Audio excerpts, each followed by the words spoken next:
Okay, so if you're not a Deepvue subscriber, we always have the 2 month 39, which gives you a feel for the platform before you commit and go annual, which gives you 2 months free.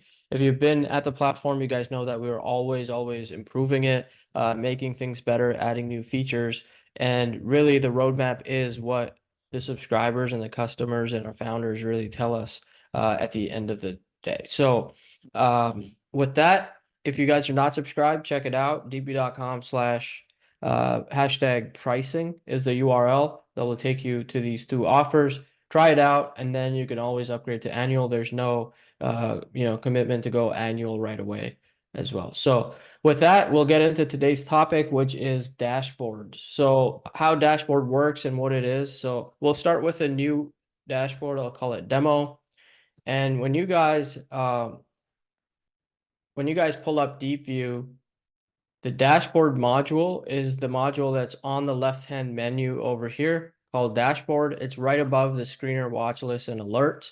And this kind of brings, think of the dashboard as bringing the screener, watch list, and alerts all into one place so that you can build it whichever way that you like.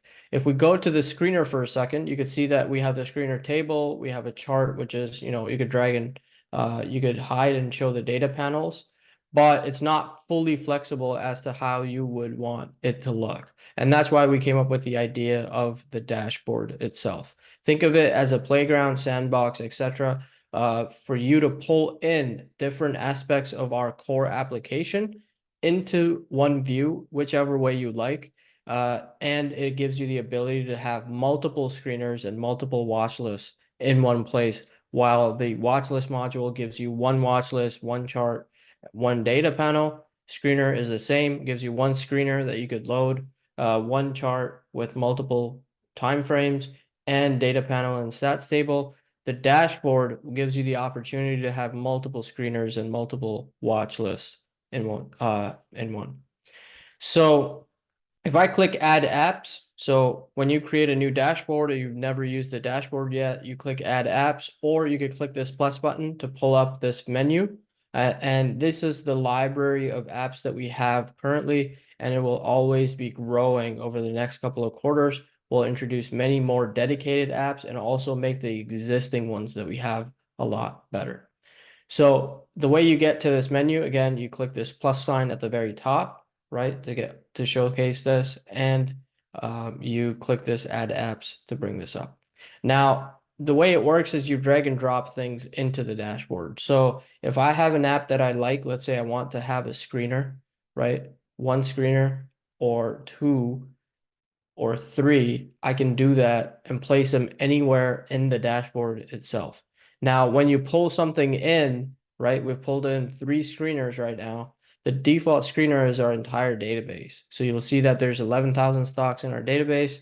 It pulls up the default view, and the UI of it is very similar to the screener module itself. So the first dropdown gives you, the ability to have and load your different screens or screener presets. And you could create a new screen within the dashboard itself, so you don't have to go back to the screener at all. The third option here, we'll get into the details of it and how you could use this. I'll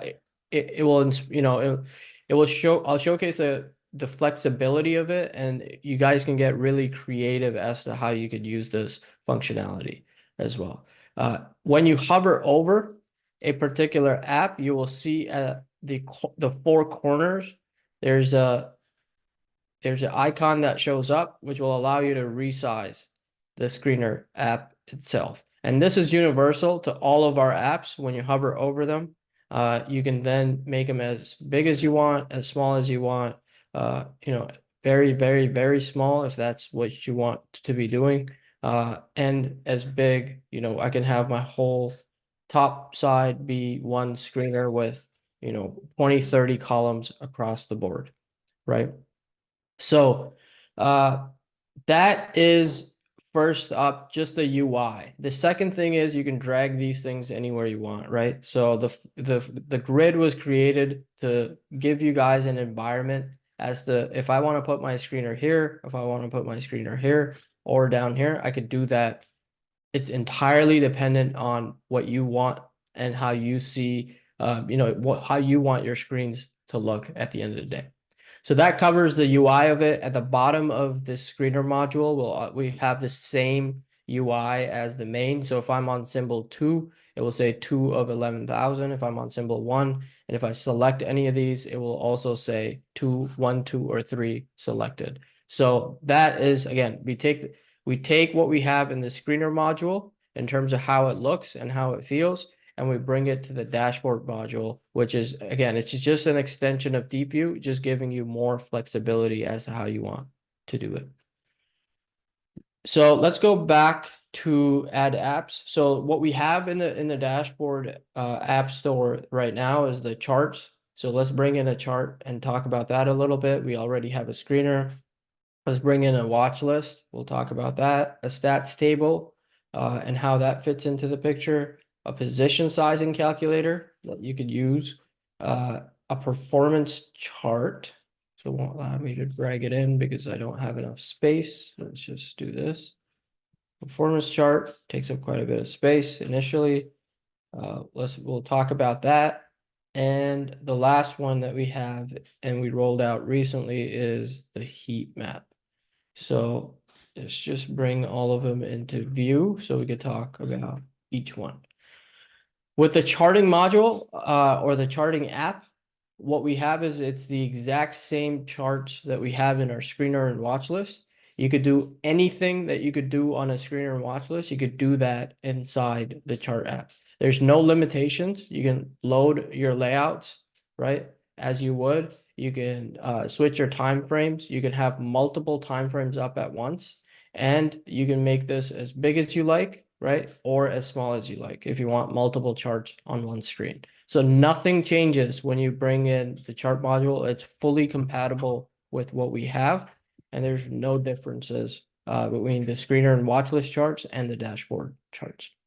The third one is, let's go over, the same thing happens when you hover over this. You could go to the four corners, resize it that way. You could drag and drop this and move it around this way as well, using the 6 dots at the top left of all of our apps in the dashboard. The next one I'll cover is the watch list. The watch list is, now the beauty of this is you can have multiple watch lists up at once. That's why it makes it super useful. So you can load any watch list that you have in your watch list module. You can load any watch list presets that we have for you. You could create a new watch list as well. It will give you the UI for that when you click on it. And then we'll talk about group selection in a little bit here. With any of these apps, you could always X them out at the top right? So you press this X and you get rid of it. And at the bottom, you have the familiar UI of when you select something, it will say number of stocks you've selected. And then when you are on a particular stock itself, it will give you 7 of 191, like they are in my universe. The column settings are also available with the screener and the watchlist app. So when you click the settings right here, you can adjust the columns as to whatever you feel is best in your view. You could save column sets and create them on the dashboard as well. All of that capability exists right within the watchlist app inside the dashboard. The stats table is the same thing. We have all the settings that we have available, so you can get rid of estimates, you could get rid of earnings, you could keep the sales only.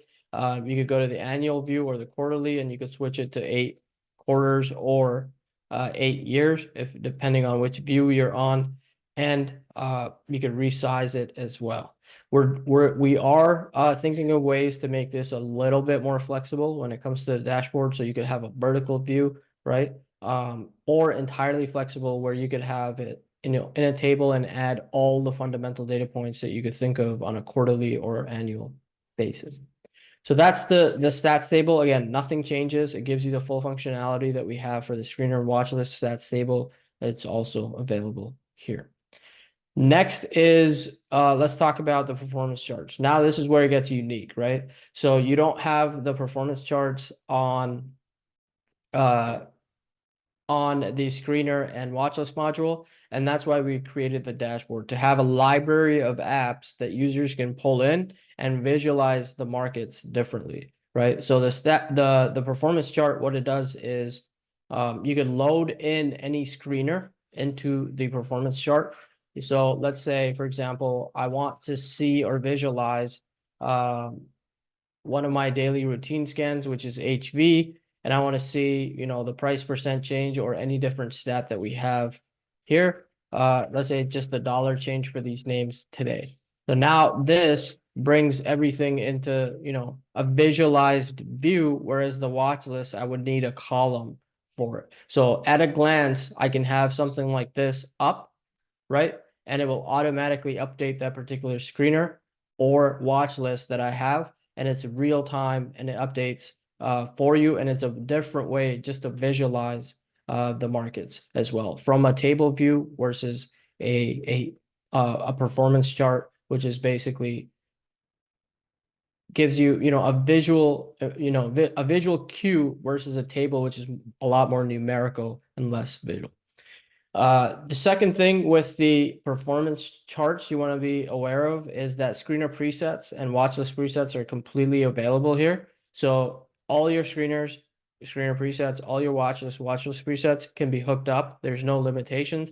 And next week on Tuesday, we're adding more data points to the performance chart, about 30 new data points, so that you could also visualize, relative strength scores, absolute strength scores, industry ranks, etc., all within the performance chart as well.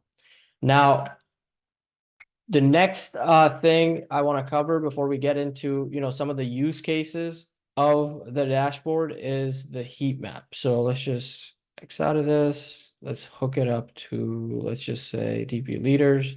Now we get the heat map right here. So the way the heat map works, and it's having some bugs. Just give me 1 second.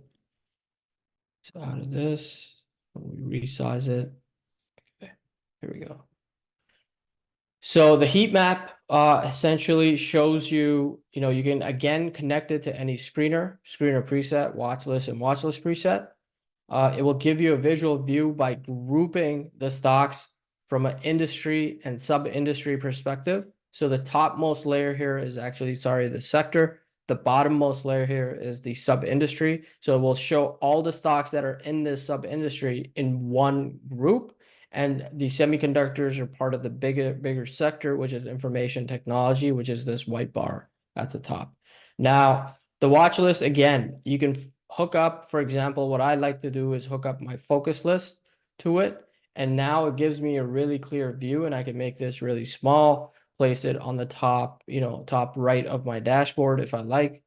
And it will be a really clear, blue if my focus list is up on the day, pink if my focus list is down, depending on the data point that I choose. And I could also size it by, let's say the run rate. So now I get 3 pieces of information all in one view for my focus list, for example. So I could see that I have exposure in healthcare, I have exposure in interactive media, so social media, I have exposure in restaurants as well. And the heat map is a good way for you to visualize, especially what I tend to do is to visualize my focus list throughout the day. I can look at it, if I have 2 monitors open on my left or right, I can look at it on my right and I see that, hey, my focus list is doing well, or my positions are doing well, and it gives me a great visual cue of it right away.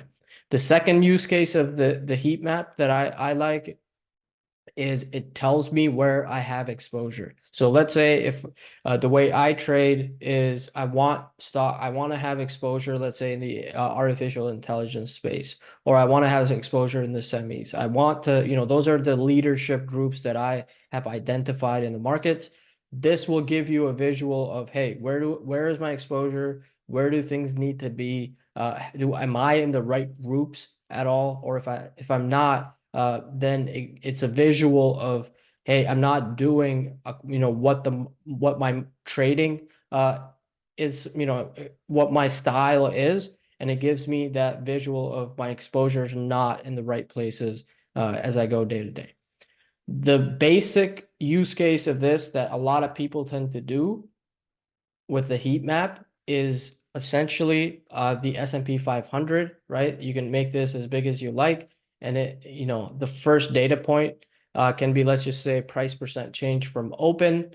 So if I say price percent change from open, it will change the numbers at the bottom of the symbols to showcase the price percent change from open. And then the second box I like to use is the run rate. So run rate 20-day, it gives me, if a stock is running quickly or has high volume, then the size of that box increases relative to the other boxes that I see. Now, this is not limited to the S&P 500, even though that's the default setting that we have. You could always go to screener presets, markets, and you could hook it up to, let's say, the NASDAQ 100. And it gives you all the 100 stocks, by sub-industry and sector grouped.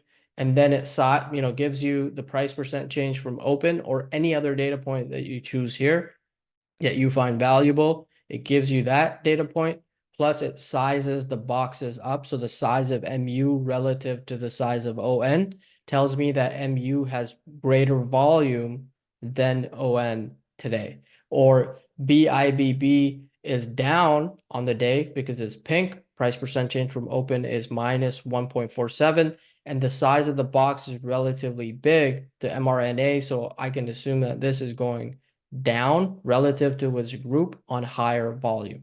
So that's how the heat map can also be really useful, is to hook it up to the NASDAQ 100, S&P, and some of the other ones that we have, S&P, NASDAQ, Dow Jones, and Russell 2000. So you could hook it up throughout the day. It updates real time. It all updates real time. And it can give you a cue of, is market breadth good today? Is market breadth bad? What are some of the stocks that are moving up really, really quickly? Or what are some of the stocks that are, down, but down on low volume relative to their own group or industry? The second use case you can have is you can have one of your screens up as well. So let's say if we have the Deepvue universe, which we covered in the last webinar.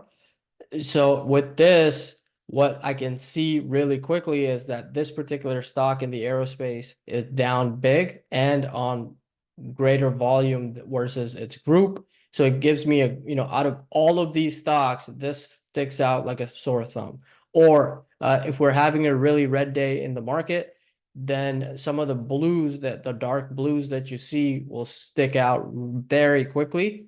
And you get to see all of these stocks at once and how they're behaving.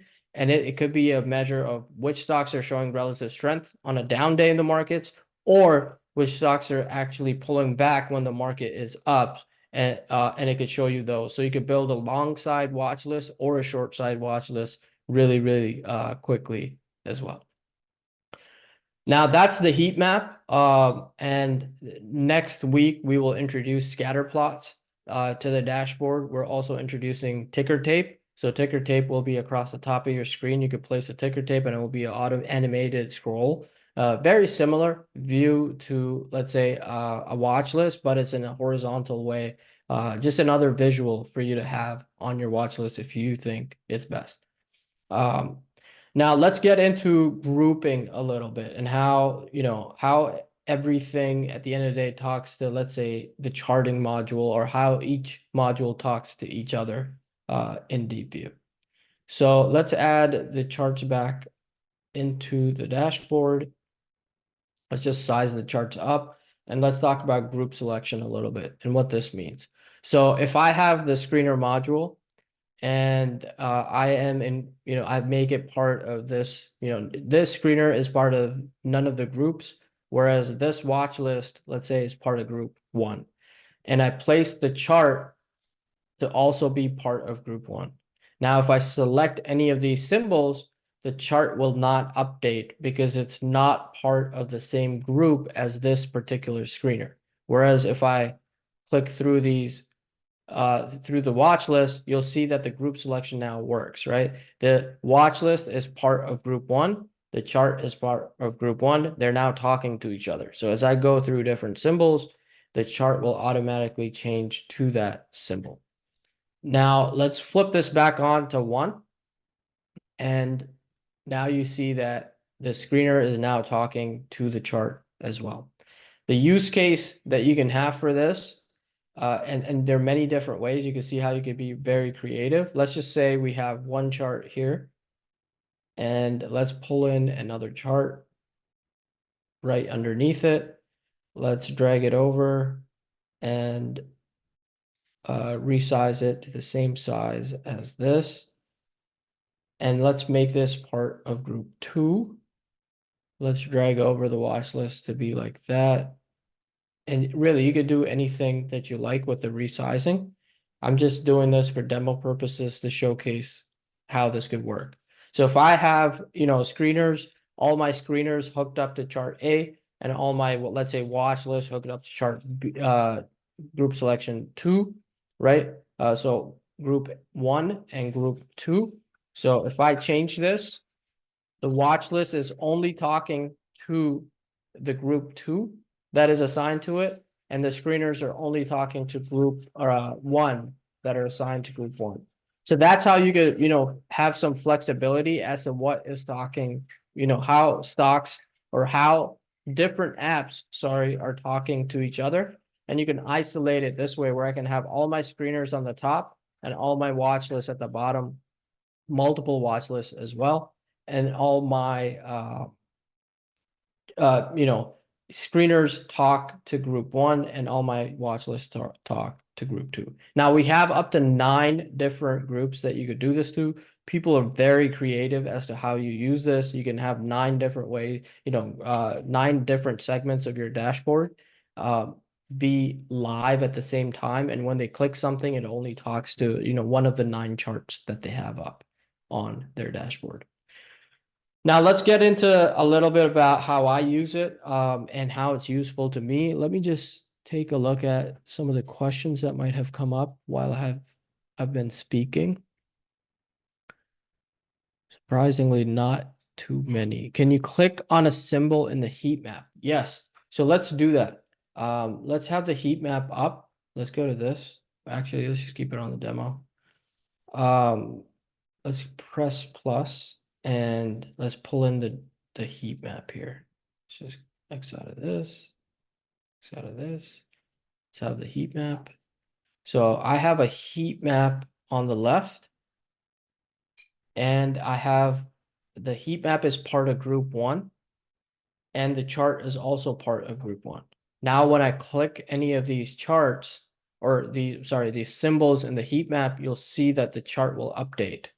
So that they completely talk to each other, and you can have any of these, hey, this one sticks out. What's going on here, right? Or Oxy's down, on down from the open in this particular group, and it's down a lot more than the group. So you can attach it and look at it right away. So you can make these clickable, and they will talk to each other as well. So if we flip this to group 1 as well, let's say we have this on a 65-minute, have this on the daily.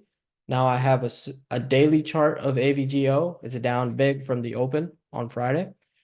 And I have a 65-minute view as well. So now you can see how useful this can be while you go through and look at, some of the brighter pinks and the brighter blues right away.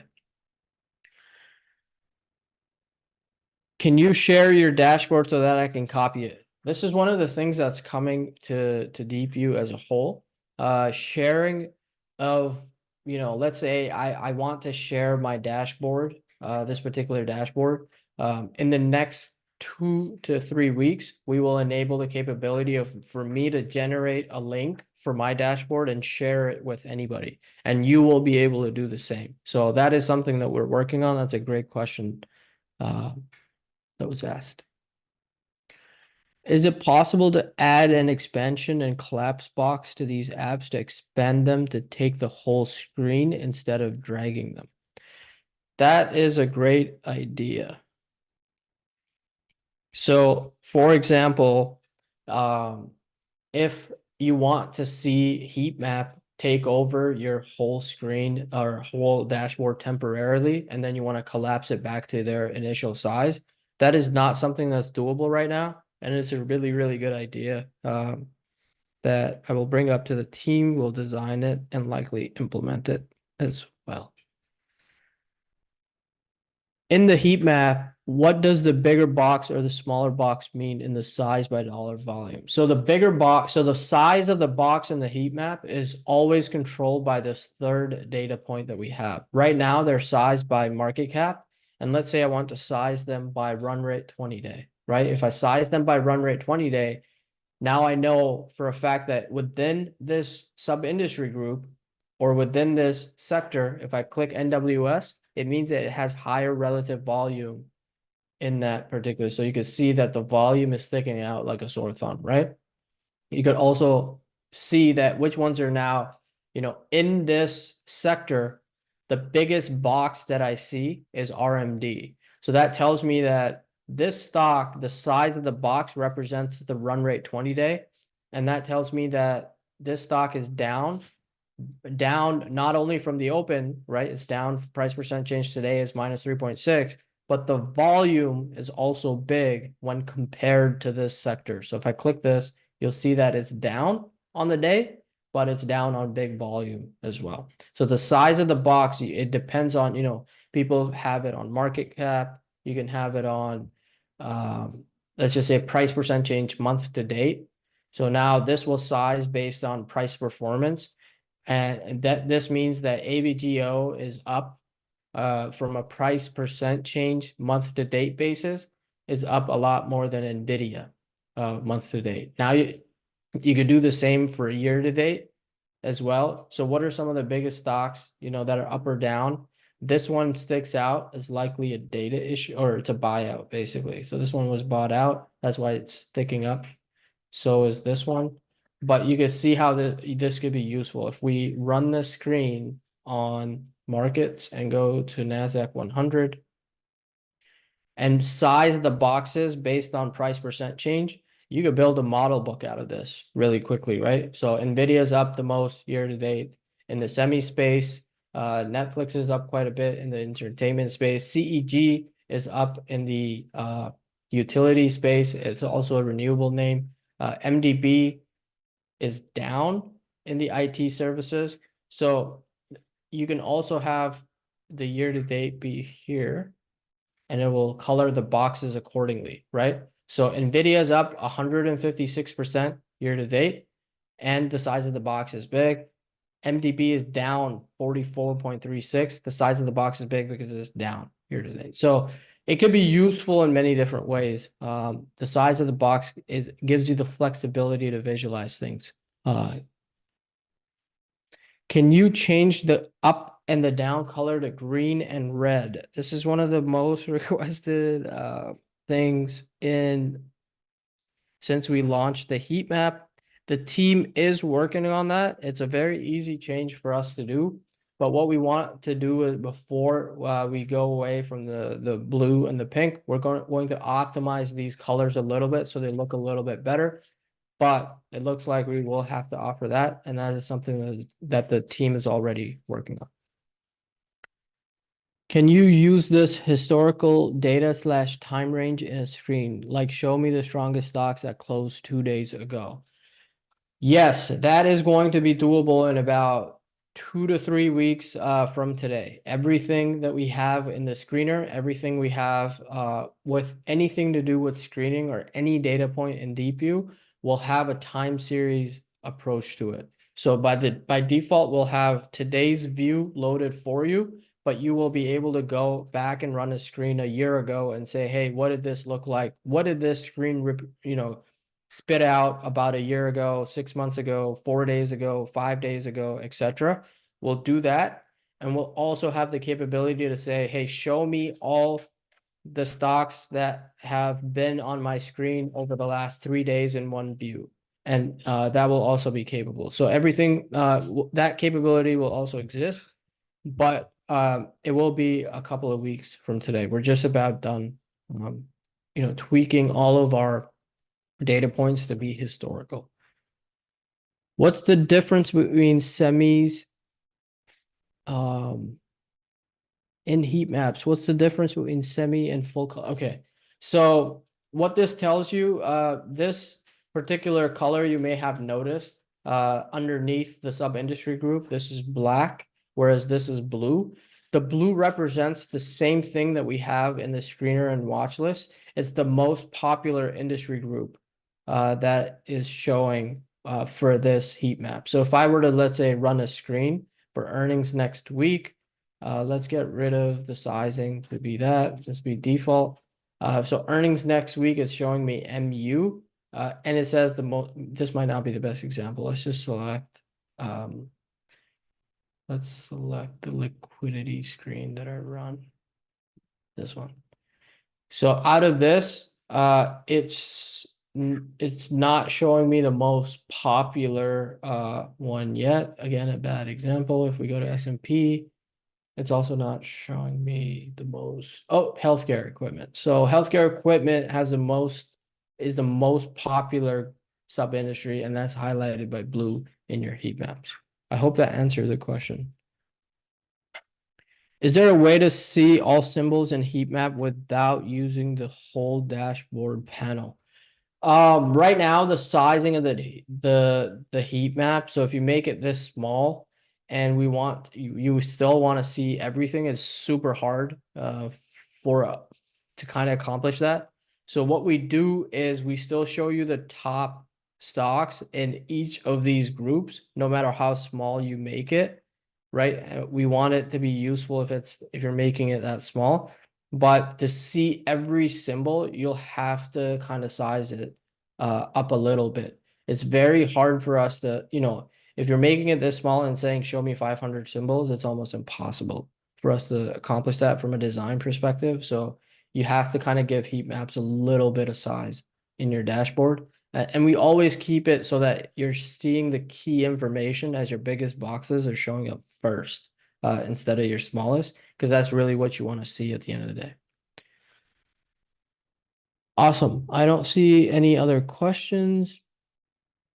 What does the different shades represent? That's a good question. So the strongest shade here, just give me 1 second. I have my camera in the way so I can't see. So the strongest shades, the brighter pinks and the brighter blues represent the stocks that are up the most. And then we have a dynamic scale in the background on how we calculate you have this brighter pink, then you have this lighter pink, and you have the very light pink. So this is closer to zero or closer to neutral, and this is closer to the highest end of the spectrum for that particular sector. So we try to contrast the brighter pinks from the lighter pinks. The lighter you go, the closer to zero it gets. The brighter you go, the more extreme it is in this particular group. So that's what the color spectrum represents. The brighter ones are at the end of your spectrum, and then the lighter ones are closer to zero. Awesome. When I click on the plus sign in the dashboard, I can see add apps, they're grayed out. I cannot move some of them. So what happens is, let's say I don't have space, right? If I don't have space for another module and you try to drag it in, we're working on a better UI for this and it's already in development, but it doesn't fit in, so you can't drag it in. That's the reason for it. So if I were to X out and now I have the space for a heat map, now it will prompt me that, hey, you can place it over here, right? But we're working on a better UI for that. Once you have space for it, is only then it will allow you to drag it. Once the better UI is out, this box will turn red. We will have a notification saying, hey, you don't have enough space to fit in another heat map. In that case, what you should do is you could do it like that. I want 2 heat maps, right? I can drag 2 in. Now I can size each of them differently as well. So I can pull this one down. I can increase the size of this. So now you can have 2 different heat maps up at the same time. You just have to make the first one a little bit smaller. We're working on a better flow for this. We understand it's not the most ideal way or the best way to go about it, but this will get a lot better. You will eventually be able to drag in any app. It will have a lot smaller sizing, and then you can drag it to fit whatever available space there is, or you can at least have multiple ones in, and then you'll realize you're cramping up your dashboard a little too much in one space. Awesome. Can you share your data? Yeah, answer that. If you add and expand and collapse, it will solve this issue. Yeah, exactly. Exactly. If we add a expand or a collapse where you could temporarily see one of the apps be your full screen and then you could collapse it back in, I really like that idea. We'll definitely implement that. Now let's get into now that we understand how dashboards work, we understand how group selection works. Let's talk a little bit about use cases. So this is one of my use cases that I have. I have a chart on the left and I have the daily time frame up and I have four screens that I always want to see while the market's open. The first one being the high volume screen, the second one being the absolute strength 1 month, the third being liquidity because it shows me what are some of the most liquid stocks in the market, how they're trading, and the fourth one is the tight range, which uses RMV to spot tight stocks or stocks that are acting that are tightening up relative to themselves. And then at the bottom I have the stats table just to give me a quick glance of if the company has good earnings or sales data, both historically and from an estimate perspective. So if I turn this to that, have my estimates up, and I usually have it just like this. So I see some historical data, and I also see some future estimates data.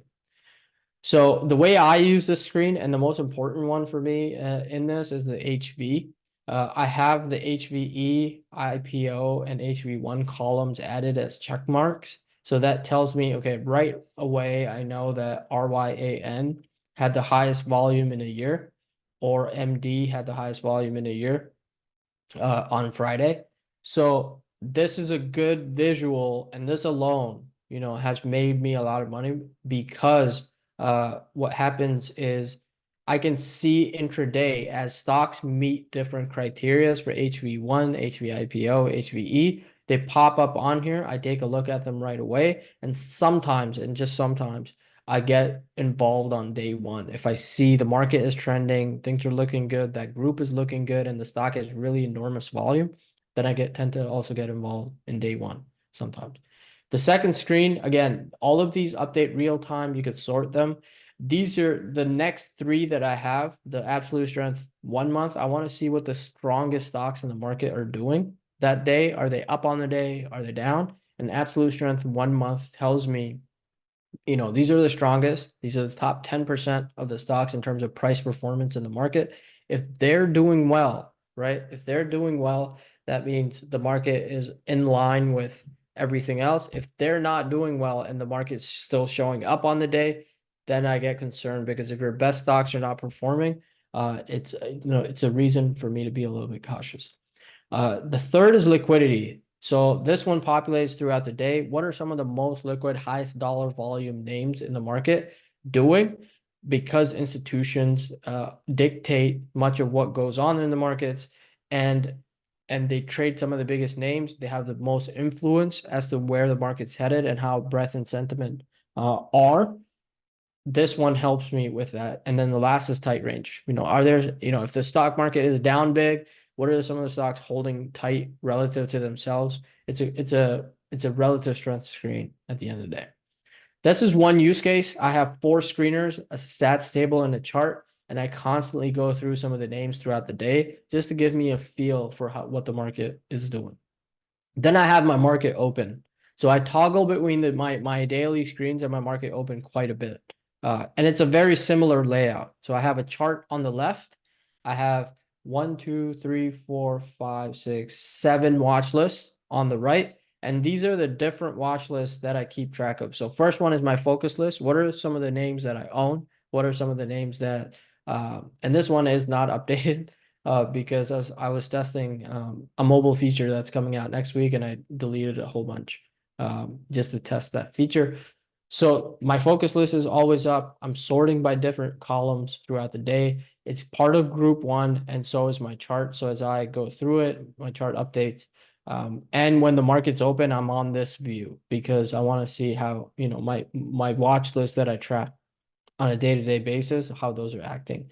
I have the HCF, which shows me, some of the high type flags that are forming. I have my HV screen, which, I maintain and I move things around. So I can move things to my focus, then I move them back to my HV, vice versa. I go through, I have my IPOs up just to keep tabs on how IPOs are doing. What are some of the younger names in the market? What are they doing? I have the market gauge. This is a new watch list I've incorporated just to say, if NVIDIA is doing well in the market, it's one of the top names. So is, the market's also going to do well. So for me to be bearish and sit here, it keeps me away from that.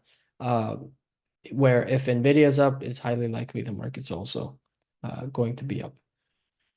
So Universe combines all of these watch lists that I have into one watch list. So I tend to scroll through this particular list a lot more throughout the day just to see how the whole universe is doing, how things are acting.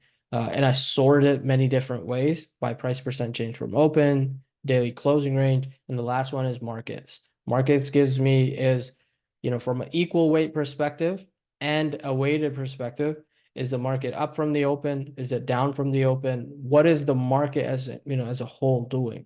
And that's my market open dashboard. All the watch lists that I have, including the universe, which brings every watch list into one, and the markets at the bottom here. Third is you can have something like this, and I call this big chart. And the only app that I have on this dashboard is my chart app, and there's nothing else on it. I have my weekend routine.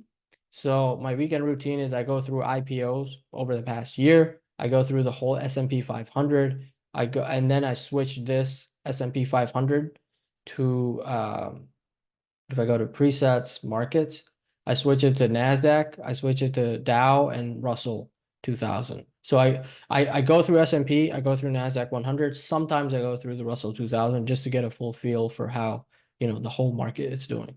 I have my HTF screen available here. So I go through these names, add them to my HTF watch list. I have my HV screen, my launchpad, which tracks rotation in the market. So which groups are starting to, which names are starting to form up the right side. So I go through this screen and then I have RS 62.5, which is what are some of the stocks, that are outperforming the markets on a 62 or more percent basis based on a study that I did.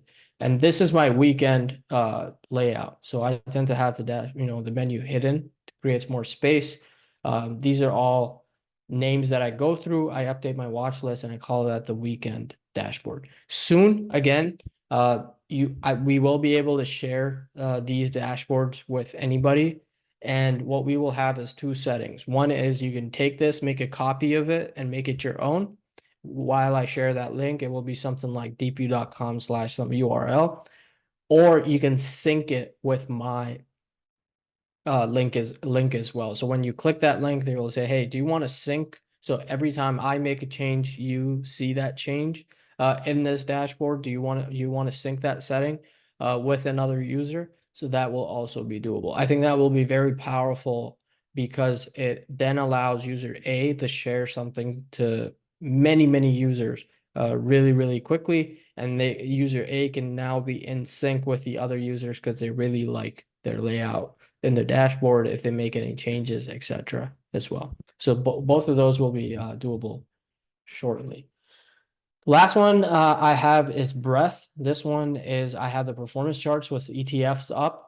On the left side, I have the heat map, which I toggle through many different settings to get a feel for what the market's doing. And then I have a chart on the right. Both of these are part of group one and they all talk to each other. So if the performance charts, I go through each of these ETFs and I say, hey, XBI is up from the open. I see the XBI chart right away. And you could spacebar through this, arrow up and down this. You can select any of them and the charts load instantly.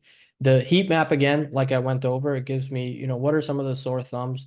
What are some of the brightest pinks and the brightest blues sticking out? I just want to see if there's a theme that's developing. So that's something to, that's how I built my breadth dashboard. Richard really has a good one where he has a lot more information in one. I keep it simple. I just want to know ETFs up from the open and I play around with the heat map just to give me some, some new relative strength ideas or what's working in the markets today type of look. These two are nothing, the new and the heat map. These are just like testing some of the features that we have in Deepvue. Not necessarily, I'm not going to sit here and say everything we implement in Deepvue is what I use. Again, Deepvue is much bigger than my trading or Richard's trading or anybody. We're trying to cater to all types of styles. So we make everything super flexible as to how you see the markets. It's your call at the end of the day. And this is a platform, right? So we want it to cater to everybody. So these are some of the use cases. I hope it's inspired some different ideas on your end. Really like the idea of expand and collapse. We'll definitely implement that, get it designed. Anything else you guys feel we should have in the dashboard? You could always use the bottom left help menu. It is not loading properly. Oh, there we go. Click contact us, and you could always submit a feature request here, right? You could always submit contact us and a feature request, and give us your ideas on what else we could include. We have a lot more coming. Like I said, the data panel hasn't made it to the dashboard. That's being worked on actively now. The scatter plots are coming, ticker tapes coming. We're going to have dedicated apps for stage analysis and industry and sector analysis as well. Those you could pull in and maybe make it part of your weekend dashboards. Um, Also, things related to seasonality, options, blocks data, etc. All of that will come into fruition through this dashboard and having, many, many, many different apps. The dashboard have many different apps as well. So if you guys have any ideas on apps that we should work on or visualizations that you want to see, that would be great. Older webinars, we're working. So that's a great question. I'll answer some of them. Where is it possible to see older webinars? On Tuesday, you will see an education icon that will show in the left-hand menu over here or underneath above the avatar over here. It will have all the webinars that we've done in the past and all the blog posts that we publish all in one place without leaving Deepvue. That will be live on Tuesday, this upcoming week. So that is being tested and will be rolled out very shortly. Right now, it's very cumbersome. You have to go to the help menu, you have to go to your account dashboard, etc. You have to do a number of things, but it will be all within Deepvue starting Tuesday. When using the watch list in Deepvue, can symbols carry over to dashboard? Yes, so it all talks to each other. So if I have a watch list and I update a watch list in the watch list module and I save it to my, let's say, focus watch list, the dashboard will have the exact same information. So it's all the information is saved to the watch list. The dashboard is a way for you to pull in multiple watch lists into one place. Relative rotation graphs, really good idea. We will do that. That should be designed. It is designed already, and we will put some business requirements, get that into the queue run. Great idea. What is your routine before the daily open to find trades you want to take? I don't find trades before the open. I find trades after the market closes. So there's nothing that I'm doing to find trades in the morning. I'm just not a day trader. But that's a whole separate webinar and topic that we'll talk about. But in my opinion, routines should be when the market's closed so that you have low level of emotion involved and you're neutral and you're sticking to your, there's no heavy bias. When the market opens in the morning or you look at pre-market, you should have your focus list ready. Everything should be prepped. All the prep work should be done before the market opens or, the night after 4 p.m. What about real market indexes? Would be good to have real market indexes in status view. Yes, those are coming.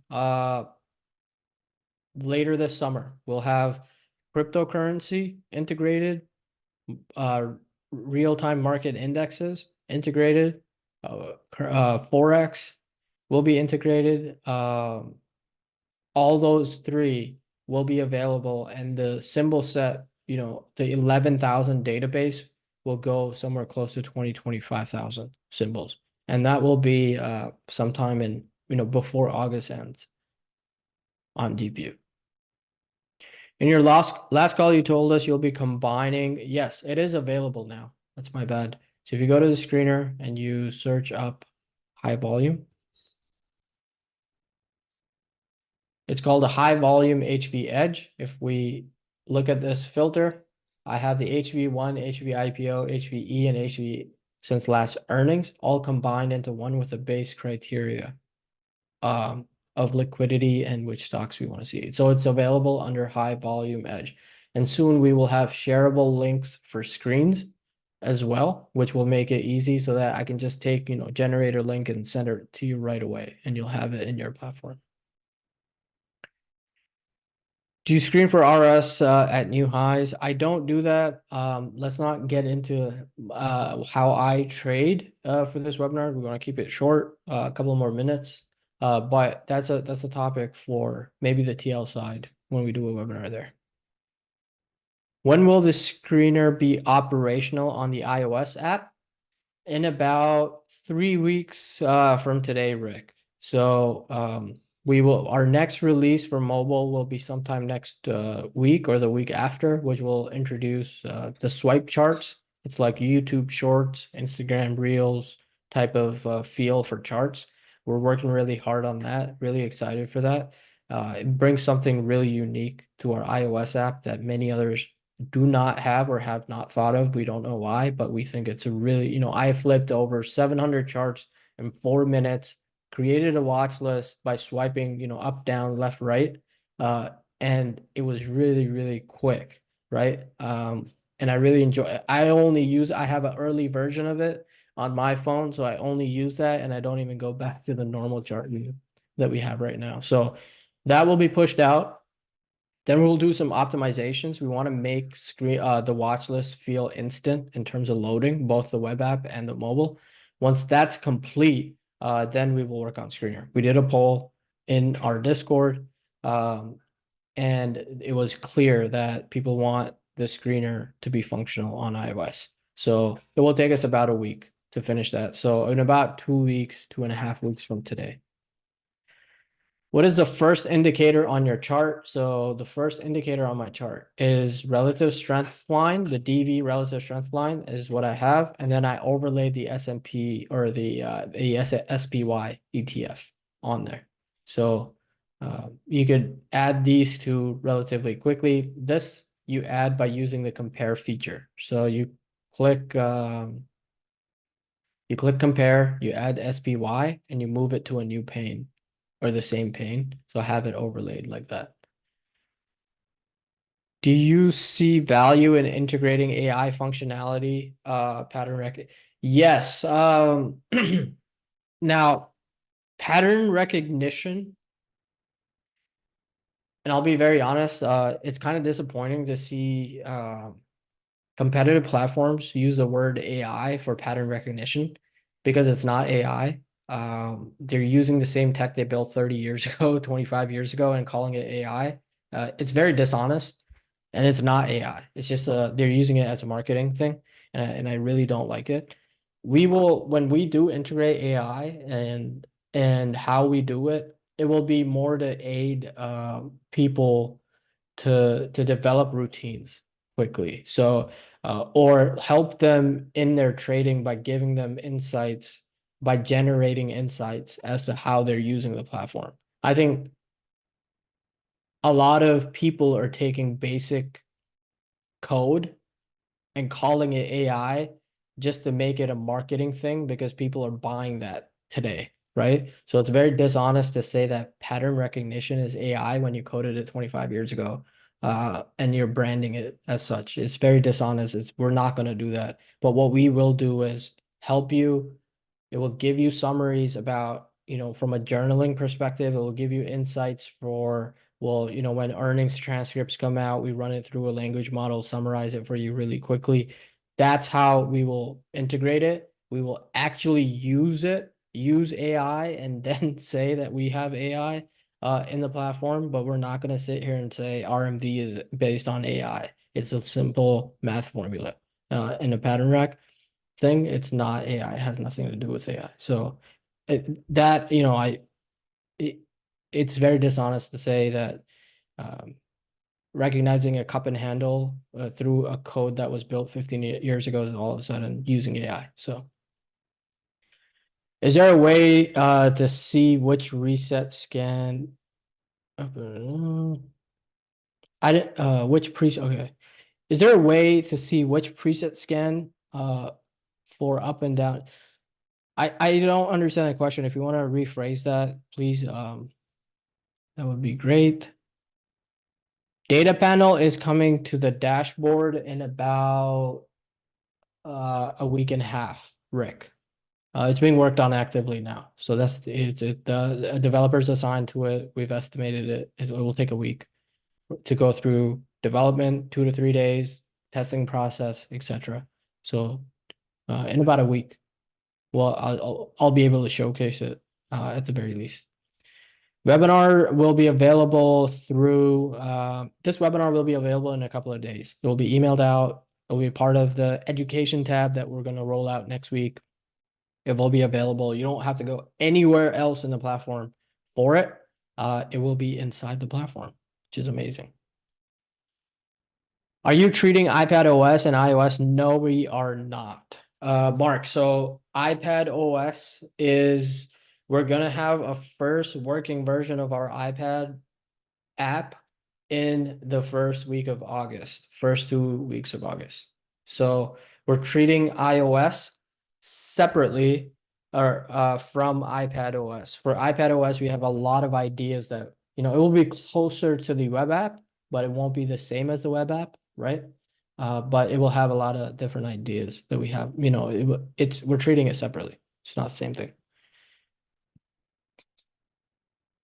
Order flow level 2 data. Yes, that could be something that we incorporate as well. It's in the queue, but I'll be honest, one of the first things that will happen is we want to get our number of symbols up. So we want to integrate crypto, we want to integrate indexes, we want to integrate Forex, we want to integrate OTC. Some of these integrations, get those in because a lot of people have been requesting it, and then we'll get to level 2. I'm a new subscriber. Is there a step-by-step education on how to optimize this app? So if you're new, you're going to receive 1 email a day for the next 3-4 days, which will take you through different components of the platform. Every Tuesday, we have a full onboarding with folks that are new. You can ask any questions that you like in that every Tuesday, and is recorded and sent out to all folks that are new to the platform. Third is we're going to have a achievements module, which will help us onboard people that is coming up.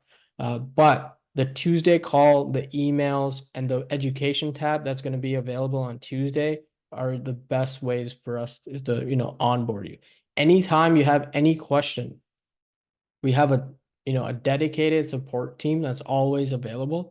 So you can contact us, type in your question, and they will answer it. They will point you, they will record a video, they'll showcase it, they will point you to a help article that has a video already. And that's a big point of emphasis is if you have any questions, shoot them at us. We have dedicated resources for you, for those questions to be answered. Is there a weekly call for market analysis? No. We are a platform. So we will do that on the TL side, the trader line side. That's not something we want to get to in the Deepvue side. Our full focus attention is to build the best platform possible. And that is our only goal. The best iOS app, the best Android app, the best iPad OS app, the best web app, the best desktop app, the best, functionality, feels smooth, feels fun. That's our focus. We're not going to get into market analysis on the Deepvue side ever. Okay, that wraps it up. We're about 1 hour into this. Keep up the great work. Thanks so much, Rick. We'll end it there. If you guys have any questions, always use the bottom left menu for the help icon. Always contact us. Check out the knowledge base. It's getting a lot better. We're optimizing it. Anything that you could possibly think of that's in the platform, we have detailed step-by-step. We make it very easy. It's not wordy at all. Has a lot of screenshots. It walks you through different features. And we have contact us. If you have any questions, feature requests, etc., contact us. We will get, the word out. We'll help you right away. Or if you have a feature request, we'll look at it. We look at it every Friday. We have a whole, team meeting internally around noon and 1 o'clock, and we discuss these ideas extensively. So with that, I will see you guys in the next webinar, which will be on Wednesday next week. If you have any questions, concerns, etc., always voice them using the help menu. Thanks so much.